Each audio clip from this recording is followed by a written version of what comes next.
Denise nakaba afite ubumuga bwo kutabona ariko kwandika kwe n'umukinishe.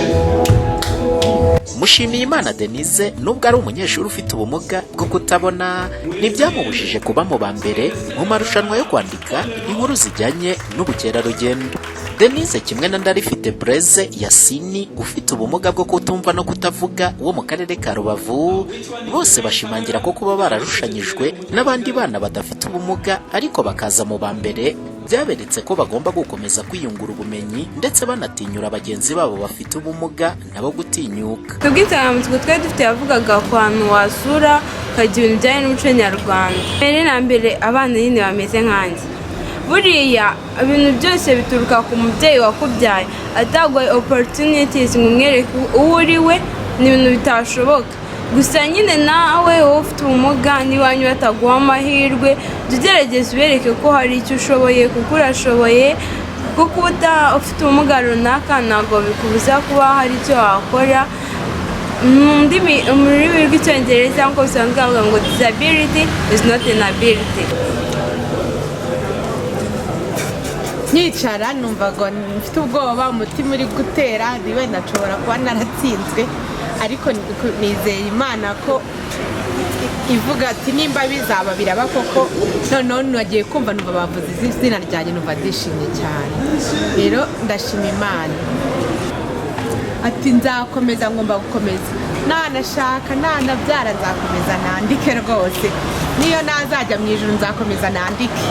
Aya marushanwa yo kwandika inkuru zijyanye n'ubukerarugendo yateguwe n'isomero rusange rya Kigali ku bufatanye n'abandi bafatanyabikorwa. Abanyeshuri bagera kuri 36 baturutse mu bigo by'amashuri bigiye bitandukanye nibo bahawe ibihembo, aho umubare munini ari uw'abana bafite ubumuga. Ngo ibi bikaba bishimangira intambwe nziza imaze guterwa mu guteza imbere uburezi budaheza nk'uko bivugwa n'umukozi ukuriye imishinga igamije kongerera ubushobozi abana n'urubyiruko bafite ubumuga muri Nidoro, Sekarema Jean Paul. Twebwe twishimye cyane, biradushimishije kuko ni ibyerekana bwa mbere, ni icyerekana ko KPL Kigali Public Library yashyize imbaraga mu bantu bose harimo n'abafite ubumuga.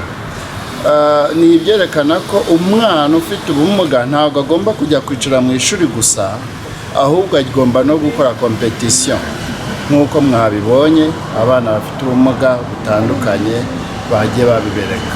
Ku ruhande rw'urwego rw'igihugu rushinzwe guteza imbere uburezi bw'ibanze REB, Nelson Mbarushimana uyobora uru rwego ashimangira ko amarushanwa nk'aya agamije gutoza abakiri bato kwiyungura ubumenyi basoma ndetse banandika, by'umwihariko n'abana bafite ubumuga bakayoboka aya marushanwa. Ubundi aya marushanwa umuntu yo kwandika, umuntu wundi yandika rukabanje gusoma.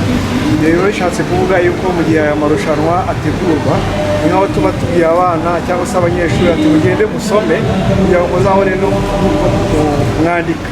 Ikindi cy'umwihariko kuko mu marushanwa tunategura haba harimo ntabwo duheza, hari abana bafite ubumuga bugiye butandukanye, ubumuga bwo kutabona babonye nabo babonye ibihembo. Bivuze yuko kuba ufite ubumuga butandukanye bitakubuza kugira icyo ukora na contribution.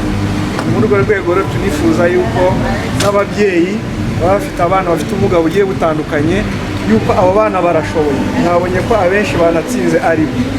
Muri rusange amarushanwa nk'aya yitabirwa n'abanyeshuri yaba biga mu mashuri abanza ndetse n'ayisumbuye. Ni amarushanwa bagarukamwaka aho abana bahize abandi bahabwa ibihembo bigiye bitandukanye birimo mudasobwa, amagare ndetse na za tablete, byose bibafasha mu myigire yabo. Umuhoza Honore, Flash TV.